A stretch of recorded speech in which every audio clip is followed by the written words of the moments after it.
Hi అండి. ఈరోజు మనం కొబ్బరి మిఠాయి ఎలా తయారు చేయాలో చూసుకుందాం.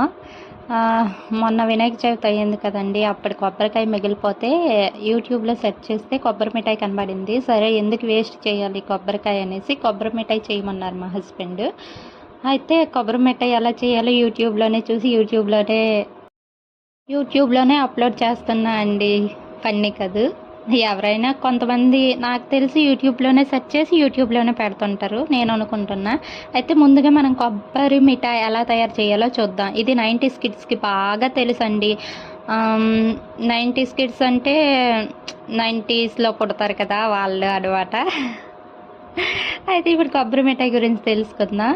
ఫస్ట్ ఏమో ఒక కప్పు నేను గ్లాస్ తీసుకున్నా, కానీ మీరైతే కప్పు తీసుకోండి. కప్పు కొబ్బరి ముక్కలకేమో కప్పు పంచదార, ఇంకా హాఫ్ కప్ వాటర్ వేసుకుందాం అనమాట. యాలకులు చెదగొట్టి కూడా వేసుకోండి, మర్చిపోకండి. తర్వాత చూపించా కదండి తీగ పాకం అనమాట. మనం 2 చేతులతో ఇలా ప్రెస్ చేస్తే తీగలాగా వస్తుంది, దాన్ని తీగ పాకం అంటారు. ఆ తీగ పాకం వచ్చిన తర్వాత ఆ కొబ్బరి ముక్కలు అందులో వేసాక ఒక 5 మినిట్స్ ఉంచాక మనం స్టవ్ ఆఫ్ చేసిన తర్వాత 1 నైట్ ఆర్ 1 డే అంతా ఉంచుకుంటే కొబ్బరి మిఠాయి అనేది రెడీ అవుతుందండి. ఇంత బాగా చెప్తున్నాను కదా, ఎలా వచ్చిందో మీరు చూడరా. ఇదిగోండి వాటర్లో వేస్తే ఇలా కొంచెం థిక్గా ఉండాలన్నమాట. చూడండి కొబ్బరి మిఠాయి రెడీ అయిపోయింది. మీకు కూడా నచ్చిందా? మీకు నచ్చినట్లయితే లైక్, షేర్, కామెంట్.